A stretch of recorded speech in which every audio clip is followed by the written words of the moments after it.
everybody. Today is Saturday.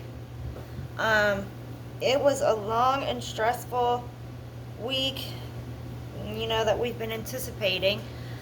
Like I said on Tuesday, we went to court and it was that whole thing with the whole crew. And then Tuesday was their first day back to school. So it's spring break was all last week, and then this week they went back to school on Tuesday. And Vanna came home after school sick. She was just tired. And I was walking to get her, and one of the little girls that she gets along with and then doesn't was running past me, and she screamed, "Your daughter's tired." And I was like, "What?" Because I thought that was some kind of slang or something. You don't know with these kids, and they fight all the time. So I was like, what's that mean? So I walked up, and I could tell something was wrong. She just, had her head down and was just walking. And you guys see Vanna, she's hyperactive. She usually doesn't sit still and stuff. Anytime she's sick, I know it because she sits. She'll just sit or lay down, and then I'm like, "What's wrong?" But she had a headache, and she said she didn't feel good. So we went to bed that night, and then she woke up coughing. And it was a really bad, dry cough. And then she could not stop all night long. And I was giving her cough medicine and Benadryl, because this happened around September, the same exact thing. It was no other symptoms, but just the cough was just so bad that you can't stop, and you're throwing up in the trash can basically, because it's just, you can't stop. I feel so bad when she gets that. So this is the second time, and when I took her last time to the med unit, they said it was not a big deal. They tested her for COVID and stuff, and they said it's just probably regular virus. There's a million viruses. Even if you had one virus every day of your life and lived to be 100, you still wouldn't get them all. I don't know why she said that, but that's what she told me. She said just give her some Benadryl too, because it was allergies, and I never thought of that. So I gave her the medicine they gave me, and then some of the Benadryl, and it did stop coughing like that.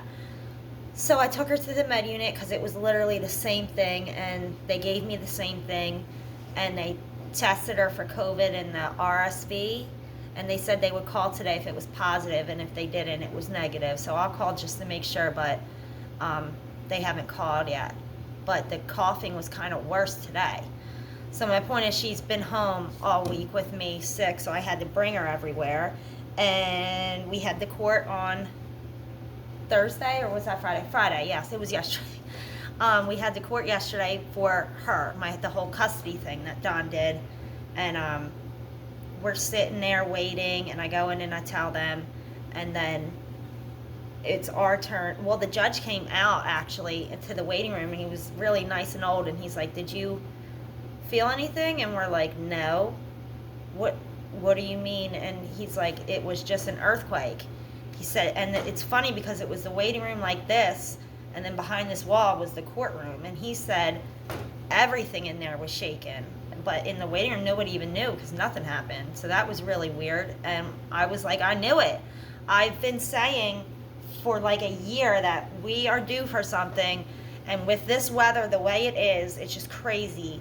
Cold, hot, and it's not little. It's one day's 90 degrees, and then the next day is 30 degrees, snowing. It's crazy. One day it was hot and then snowing in the same day. Snowed for literally 4 minutes, I counted, and stopped. And then it started raining, and then it was sunny again. And I'm just like, oh my goodness. And then everywhere else, all the weather just being crazy, and things that don't usually happen. The snow in California, in the one area, it's just crazy. So I was like, something's going to happen. I can feel it. And I did say an earthquake. So it was an earthquake in Jersey. I think they said it was a 4.3. And I still think something else is going to happen, because it wasn't that bad. I don't think it did any damage or anything, but I just have a bad feeling we're due for something. So we went to the courtroom, and the judge, he started looking at stuff, and I had my paperwork and folder ready to show him her eye testing, her dental, her doctor, my stuff, but he didn't ask for anything. He looked at it, and he was just kind of like, this is ridiculous. And he was like, done, you full custody to you. And then he asked if a case was open, and I didn't explain that it was a malicious call and silly. But I just said yes, and he asked, and I said who my social worker was, and he smiled, and he said, I know him. And I think I've mentioned him. His name's Flumo or Flomo. I think that's how you say it, Flomo. So I've been calling him Flojo. I've been like, okay, well, Flojo's coming. Just cute. And he was extremely nice, and I'm really glad that I got him. He was nice. He understood everything, and he thought it was ridiculous, too, and he knew what it was about once I explained everything to him. So he kept wanting to close the case, and my mom started talking for me, and she was saying that, and she's like, the baby's been with her the whole time. They were never separated. They were always together. We don't know what this is. The caseworker keeps wanting to close it, but then Delaware sent stuff. And he was just like, no, it's fine. He said he was the head of something, of the CYS.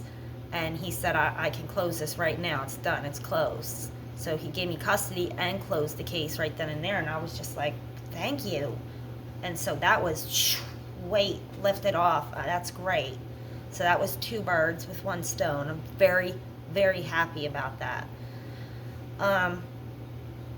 And so that's done.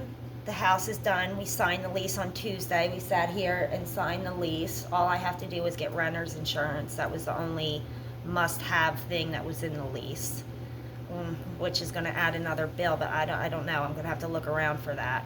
I'm not sure why he wanted me to do that, but he said that was a must. And when my mom started saying no, he was like, no, I got to do it, or we're not signing this. So she wrote on the lease that she was not going to be responsible for that, because she, like I said, she was co-signed. So she wrote that down, and I guess I got to find that now. So that's another little bill that's going to have to be added on. And I guess it's good to have, especially around here with everything that's been going on, my keys being stolen, you know, the mail that's being stolen. I'm going to try and put a little camera up. So there's that. What's left is the deli. And that's moving along good. It's going to be called TAGO's. So it's like, he started off, I think, with like tacos and Mexican food in the truck. So it was like tacos on the go. It's like to go. But for here, because it's all different things, it's more like to go. But when you look at it, you know, in a glance, just from a business, you know, degree type of thing, and I told him that you see tacos, so you think tacos immediately. So a lot of people I've been talking to, even the upstairs person, she's very excited, and she doesn't come in here, so she was like, is it tacos? Because we thought so, and we're excited. So a lot of people have been saying that. I'm like, yeah, it's tacos, but it's going to be a lot of other different things too. He wants to do lockers out back, like laundry, where you drop it off and do that, which is a very good idea, and it's good because we have the space. And then like refills, like if laundry detergent, where you can come and bring your own jugs, subscribe membership type of thing, or just do it yourself and get ounces, and you do it by that, and do like laundry, dish soap, I guess we do shampoo, conditioner, all those type of things that you can just refill and then expand on that. And we'll just start slow because, you know, things are expensive. We need the capital to do a lot of things. He's got big freezers out there that he got to bring in here. So we're really going with this. The guy he gave us the idea to spray paint it black on the ceilings and stuff. And then what I wanted to do before Don passed, I was telling him with this brick and stuff, let me show you guys. You see how it's like that, and then the rest of it's all brown, and the vents up there, the post, you know, the rims, and for some reason I'm drawing a blank on what these things are called. Why am I drawing a blank? Like the crown mold, like the moldings. I don't know why I'm drawing a blank on what's that called. But I wanted to paint that a bright poppy type of color.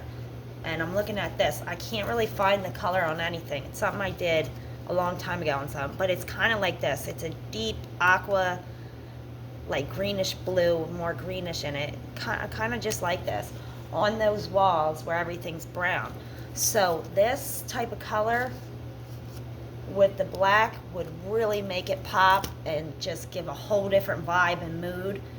and it's clean and sleek and classy, and it'll look really good, very modern. So we're going to do that. Change these counters. That's going to be more space. I think we should set up the wall and do the refills all here and stuff where these shelves already are for things that you get. So this would be a whole new area for people to walk, block this sink area off somehow. So the last thing to do, I mean, we have all, the money, the things, the ideas. We're just getting moving, and the last thing I personally need is the partnership. We did the partnership. We just need to put that in writing. I completely trust him. He's very trustworthy, great guy, great heart.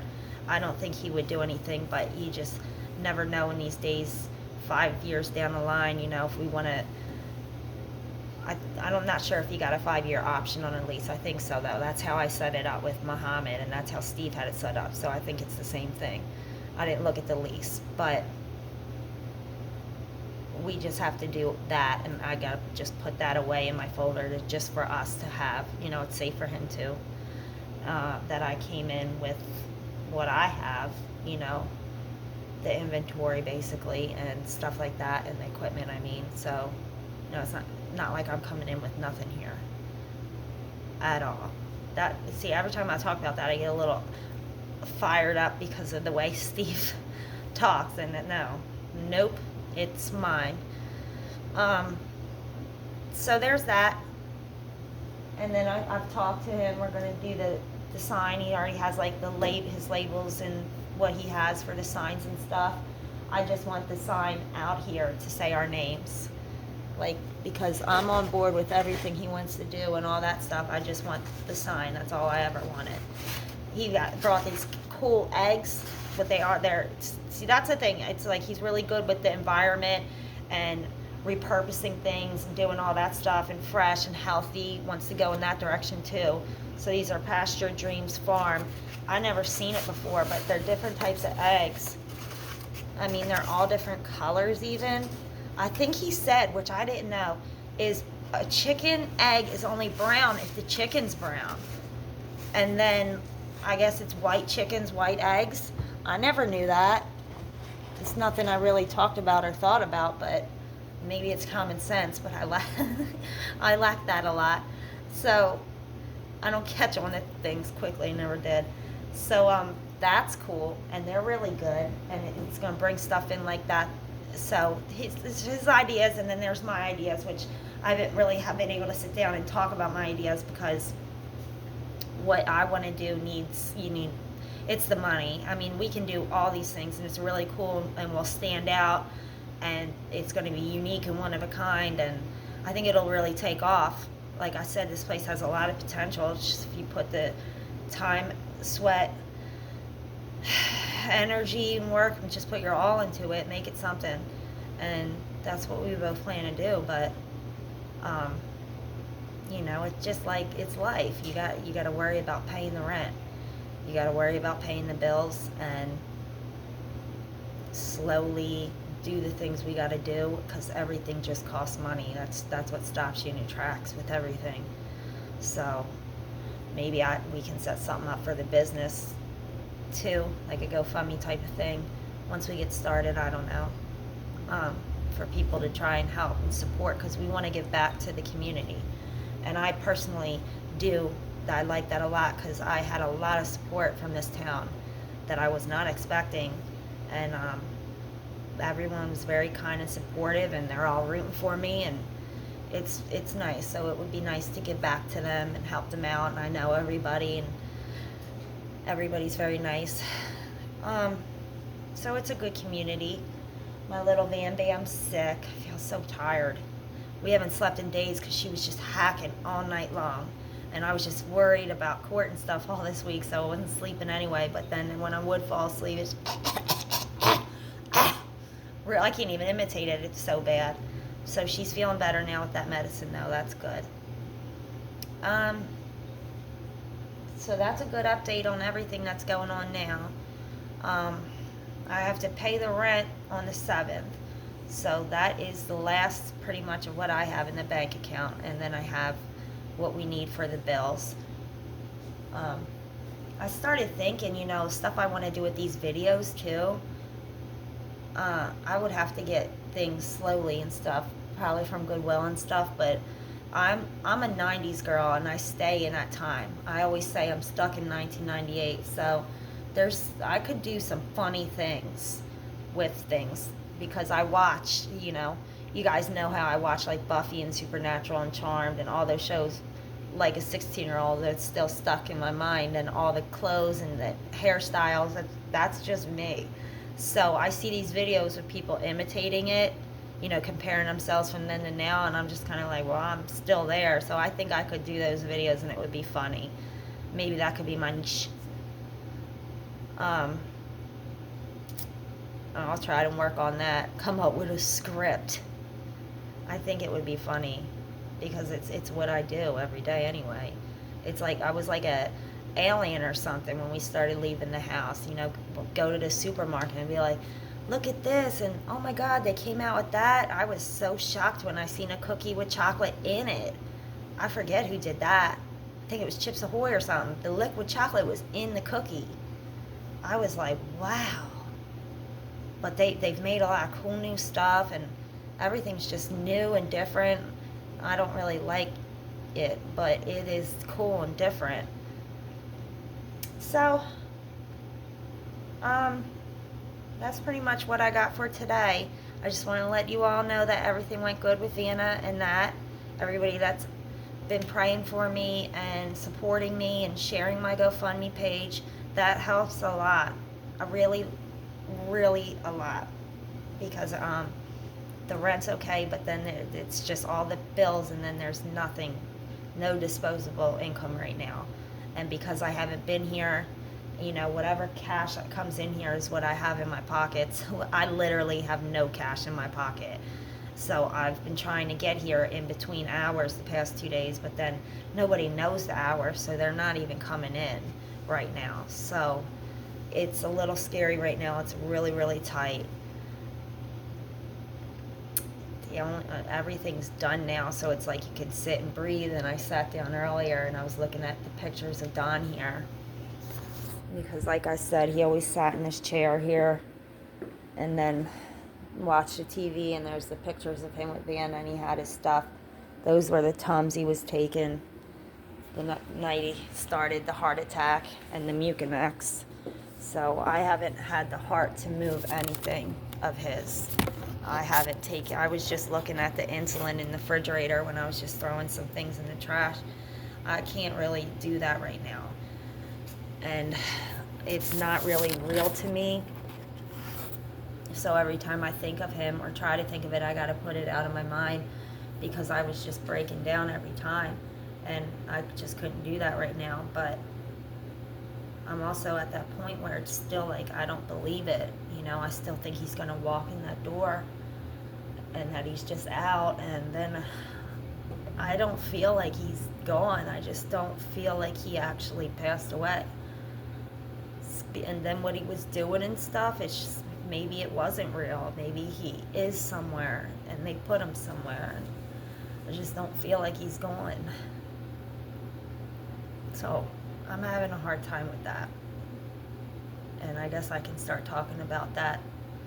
But like I said, I haven't been talking about it or anything, because I just think he's out. And then when I think about it and think he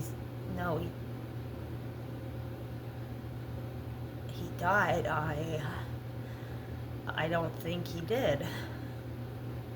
So then that keeps me going, and maybe he'll come back.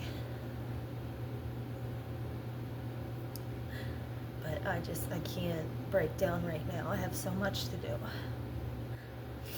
So, it's pretty late. It's Saturday. I was hoping there'd be more customers. I made a pizza for Vienna.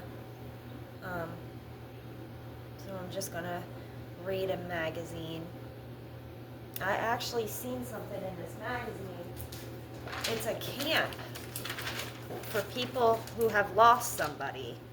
It's called Embracing Life, Experience Camps. And apparently they started off small and now they're big, and there's lots of them in different states. But they only take kids that have lost somebody from 4th grade to 12th grade. And I think it should be all grades, because Vanabelle won't talk about it either. And every time you mention him or something, I can see it on her face. It broke my heart to watch that bunny video of me telling her about the bunny.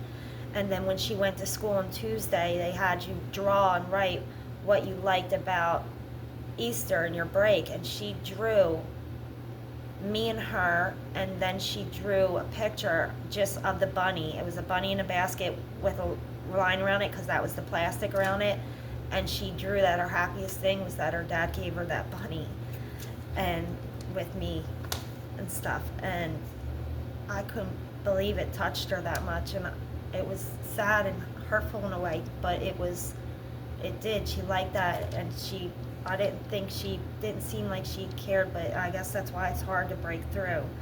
And this camp does that. All the kids go, and they all know what they're going for. So when you go to talk, it's not just about losing somebody like it is in therapy and just focusing on grieving and talking. It's a bunch of fun things. And I think that's it's a really great and new way to mourn properly. But it doesn't say they take her age group. And it's thousands. They hope to accommodate 2,000 campers by 2027.